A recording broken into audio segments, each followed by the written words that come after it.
Hello friends, welcome back to my channel. So நம்ம இன்னைக்கு இந்த வீடியோல என்ன ரெசிபி பண்ணிருக்கோம்னா ஒரு வஞ்சரம் மீன் ஃப்ரை தான் பண்ணியிருக்கோம்.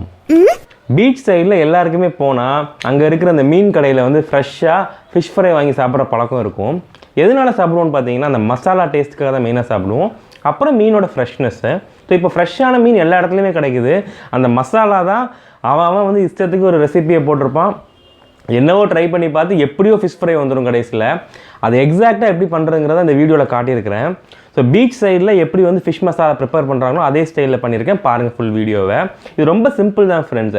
ஒரு 100 கிராம் புளியை எடுத்து நல்லா வெந்நி தண்ணியில் ஊற வச்சு அதோட பல்ப்பை எடுத்து அதில் காஷ்மீரி ரெட் சில்லி பவுடரை ஆட் பண்ணி கொஞ்சம் உப்பும் ஆட் பண்ணி கொஞ்சோண்டு மஞ்சள் பொடி ஆட் பண்ணிக்கலாம். இதெல்லாம் நல்லா பேஸ்ட் மாதிரி மிக்ஸ் பண்ணி மீனில் கோட் பண்ணி ஒரு 1 hour ஊற வச்சு அப்படி ஃப்ரை பண்ணி எடுத்திங்கன்னு வச்சுக்கோங்களேன், அருமையான பீச் சைடில் கிடைக்கிற மாதிரி ஒரு ஃபிஷ் ஃப்ரை நமக்கு கிடச்சிரும்.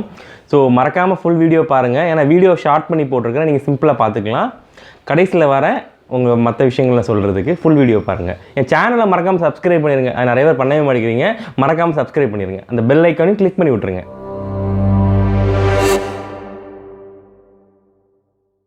இப்போ வஞ்சரம் ஃபிஷ் ஃப்ரை செய்கிறதுக்கு தேவையான பொருட்கள் பார்த்துடலாம். ஸோ ஃபஸ்ட்டு வந்து ஒரு 50 கிராம் புளி எடுத்துக்கோங்க. அதுக்கப்புறம் 2லேருந்து 4 டேபிள் ஸ்பூன் வரைக்கும் ரெட் சில்லி பவுடர், அப்புறம் 1 டேபிள் ஸ்பூன் உப்பு. ஸோ புளியை வந்து அந்த வெந்நி தண்ணி கொஞ்சம் ஒரு 50 ml ஊற்றி அதை நல்லா ஊற வைக்கணும். ஊற வச்சுட்டு அதை நீங்கள் வந்து அப்படியே எக்ஸ்ட்ராக்ட் பண்ணி அந்த பல்ப் எடுத்துடணும் வெளியே. அதுக்கப்புறம் நம்ம எடுத்து வச்சுருக்கிற சில்லி பவுடர் அதில் உள்ளே போட்டு அப்புறம் உப்பையும் உள்ளே போட்டு நல்லா மிக்ஸ் பண்ணி ஒரு பேஸ்ட்டாக ரெடி பண்ணிக்கலாம். ஸோ இதில் ஆப்ஷனலாக நீங்கள் வந்து மஞ்சள் பொடி சேர்த்துக்கலாம், அதுமாதிரி கொஞ்சோண்டு மல்லிப்பொடியும் சேர்த்துக்கலாம் டேஸ்ட்டுக்கு. இதை நல்லா மிக்ஸ் பண்ணிவிட்டு ஃபிஷ்ஷில் நல்லா கோட் பண்ணணும். இது வந்து சின்ன சின்ன மீன்களுக்கு வந்து இந்த பேஸ்ட்டு செட் ஆகாது. நல்லா துண்டு போட்டு வாங்கியிருப்போம்ல, துண்டு மீன் சொல்லுவோம்ல, அந்த மாதிரி மீன்கள் தான். ஸோ நான் வஞ்சர மீன் இன்றைக்கி எடுத்திருக்கேன். ஸோ அதில் நல்லா கோட் பண்ணிவிட்டு ஒரு 1 hour ஃப்ரிட்ஜில் மேரினேட் பண்ணிவிட்டு நீங்கள் எடுத்து ஃப்ரை பண்ணிங்கன்னா ரொம்ப அருமையாக இருக்கும். ஸோ ஃப்ரை பண்ணுறதுக்கு ஒரு டிப் இருக்குது. என்னென்னா, எண்ணெய் வந்து 2 டேபிள் ஸ்பூன் கடலெண்ணெய், 2 டேபிள் ஸ்பூன் நல்லெண்ணெய் ரெண்டையும் மிக்ஸ் பண்ணி அதில் ஃப்ரை பண்ணிங்கன்னா ரொம்ப அருமையான டேஸ்ட்டில் வரும் ஃபிஷ் ஃப்ரை. ஸோ அதே மாதிரி ட்ரை பண்ணி பாருங்கள்.